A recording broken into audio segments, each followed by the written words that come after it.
Hello guys, in this video I am going to show you how to enable to use health data in statistics in the 10% application.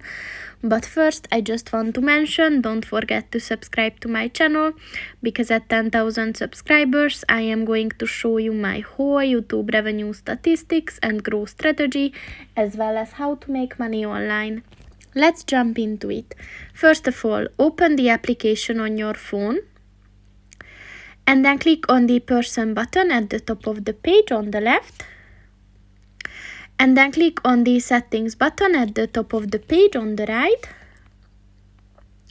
And then at the connect section, click on the Apple Health button. And once you connected the Mindful Minutes section, you will be able to see this Use Health Data in Stats section.